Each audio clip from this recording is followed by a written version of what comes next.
Hello' friends, আকৌ এটা নতুন ভিডিঅ' আপোনাক সকলোকে স্বাগতম জনালোঁ। আমাৰ মাজলৈ ষ্টকত আকৌ এখন গাড়ী নতুনকৈ সোমাইছে, যিখনৰ কণ্ডিশ্যন খুবেই ধুনীয়া আছে। গতিকে গাড়ীখন দেখাওঁ বুলি আজি ভিডিঅ'টো বনাইছোঁ। গতিকে বলক চাওঁ আজি অহা গাড়ীখন কি হয় আৰু কণ্ডিশ্যন কেনেকুৱা আছে। গতিকে এইখনে হ'ল এইখন গাড়ী i20 এক্টিভ 2018 চনৰ হয়। টপ মডেল গাড়ী, কণ্ডিশ্যন খুব ধুনীয়া হৈ আছে। চব front bumper to rear bumper full original কালাৰত আছে। টায়াৰ কণ্ডিশ্যনো চব খুব ধুনীয়া হৈ আছে। আৰু এক্টিভখন আপোনালোকে জানে গ্ৰাউণ্ড ক্লিয়াৰেঞ্চৰ ফালৰ পৰাই হওক, ৰোড পাৰফৰ্মেঞ্চ ফালৰ পৰাই হওক, বহুত ভাল হয় গাড়ীখন। গতিকে আপোনালোকে এইখন গাড়ী ল'ব পাৰে। চব খুব ধুনীয়া হৈ আছে গাড়ীখন। ইয়াতে আপুনি ফিচাৰ্ছৰ ফালৰ পৰা বহুত ফিচাৰ্ছ পাব, যেনেকৈ ধৰি লওক আপুনি প্ৰজেক্টৰ লাইট পাই যাব, কৰ্নাৰিং লাইট পাব, লগতে ফগ লাইট সকলোবিলাক পাব। ইণ্টেৰিয়ৰত যদি আপুনি চাবলৈ কাৰণে যাওঁ আমি, তেনেহ'লে ইণ্টেৰিয়ৰত আপুনি ষ্টিয়াৰিং কণ্ট্ৰল, তাৰপিছতে আপুনি নেভিগেশ্যন, ইনবিল্ট মিউজিক ছিষ্টেম সকলোবিলাক পাব। অট'মেটিক এচি, চিট কভাৰ পৰা আদি কৰি খুব ধুনীয়া হৈছে। গতিকে আপুনি এইখন ল'ব পাৰে। এইখনৰ প্ৰাইচ ৰাখিছোঁ মাত্ৰ 4,95,000, য'ত অলপমান কম বেছি কৰি দিম।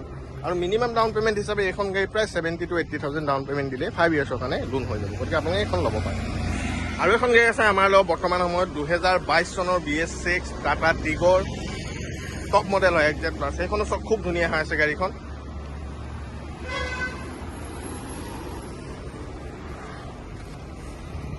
এইখনো আপোনালোকে ল'ব পাৰে।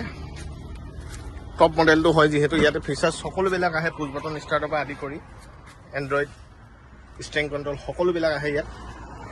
গতিকে এইখনো আপোনালোকে ল'ব পাৰে। এইখনৰ দাম ৰাখিছোঁ আমি ছেইম 4,95,000। এইখনতো প্ৰায় 60,000 to 70,000 ডাউন পে'মেণ্ট দিলেই হৈ যাব। ইয়াৰ বাদে আৰু এখন আছে, এইখন i20 টপ মডেল আস্থা ভেৰিয়েণ্ট হয় 2018 চনৰ। এইখনো আপোনালোকে ল'ব পাৰে। আগৰখন আছিলে i20 এক্টিভ, এইখন হৈ গ'ল ইলিট i20 টপ মডেল আস্থা মডেল। চব গাড়ী কণ্ডিশ্যন খুব ধুনীয়া হৈ আছে। স্ক্ৰেচ বুলি ক'বলৈও গাড়ীখনত নাই। গতিকে বৰ্তমান সময়ত আপোনালোকে এইখনো ল'ব পাৰে। এইখনৰ ইণ্টেৰিয়ৰটো আপোনালোকক দেখাই দিছোঁ। ইণ্টেৰিয়ৰটো খুব ধুনীয়া হৈ আছে। আৰু এইখনৰ দামো আমি ৰাখিছোঁ 4,75,000, য'ত প্ৰায় 70,000 to 80,000 ডাউন পে'মেণ্ট দিলেই হৈ যাব। এতিয়া বৰ্তমান সময়ত আপোনালোকৰ আৰু এখন গাড়ী দেখাওঁ, য'ত একেবাৰে কম ডাউন পে'মেণ্ট দিলেই হৈ যাব আৰু বহুত ভাল গাড়ী হয়। সেইখন হৈ গ'ল এইখন i10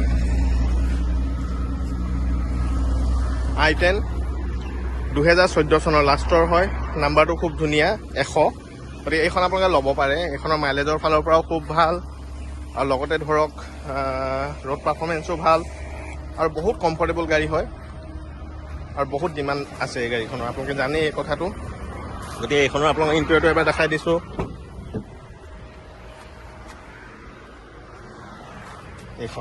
এইখনত মই আস্কিং প্ৰাইচ বুলি নহয়, একদম ফিক্স প্ৰাইচটো কৈছোঁ, 2,15,000 টকাত দি দিম যদি ফাইনেন্স কৰে কোনোবাই, আৰু যদি কেছত লয় অলপ কিবা এটা কমি যাব। গতিকে এইখন আপোনালোকে ল'ব পাৰে। আৰু মিনিমাম ডাউন পে'মেণ্ট হিচাপে এই i10খনত আপোনালোকে মাত্ৰ 40,000 টকা দিলেই হ'ব, যদি কোনোবাই ফাইনেন্স কৰিম বুলি ভাবে। গতিকে আহিব ডিলাৰলৈ, যিমান পাৰক জানে আপোনালোকে, আমি মিলাই দিওঁ আৰু চাই চিতিয়ে গাড়ীবিলাক দিওঁ। আৰু এখন আছে বেলিনো। এইখন হৈ গ'ল বেলিনো 2022 চনৰ BS6 হয়। প্ৰায় ধৰি লওক 70,000 to 80,000 মানৰ এইখন গাড়ীত এচেছৰিজে লোডেড হৈ আছে, যেনেকৈ ফ্ৰণ্ট গ্ৰিলটো চেঞ্জ আছে চব। গতিকে এইখনো আপোনালোকে ল'ব পাৰে। খুব ধুনীয়া হৈছে গাড়ীখন। চব খুব ধুনীয়া হৈ আছে, আৰু ফাইনেন্স হৈ যাব 5 yearsৰ কাৰণে, যিহেতু 2022 চনৰ হয়। ইণ্টেৰিয়ৰটো চাওক, ইণ্টেৰিয়ৰটো খুব ধুনীয়া হৈ আছে, ধুনীয়া চিট কভাৰ লাগি আছে। এইখনো আপোনালোকে ল'ব পাৰে। এইখনৰ ডাউন পে'মেণ্ট হিচাপে খালি আপোনালোকে ধৰি লওক প্ৰায় 130 to 140 মান ডাউন পে'মেণ্ট দিব লাগিব, যদি কোনোবাই ফাইনেন্স কৰে।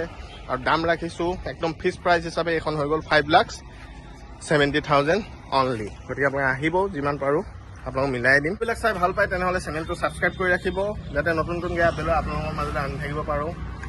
এনেকৈ নতুন নতুন গাড়ী আপডেটবিলাক আপোনালোকৰ মাজলৈ আনি থাকিম, ইয়াকে মই কথা দিছোঁ। আৰু যিমান পাৰে ৰাতিপুৱা 9:30 বজাৰ পৰা গধূলি 9:30 বজাৰ ভিতৰতে ফোন কৰিলে অলপ সুবিধা হয়। ইয়াকে কৈ আজি ভিডিঅ'টো মই ইমানতে শেষ কৰিছোঁ। Thank you, bye by.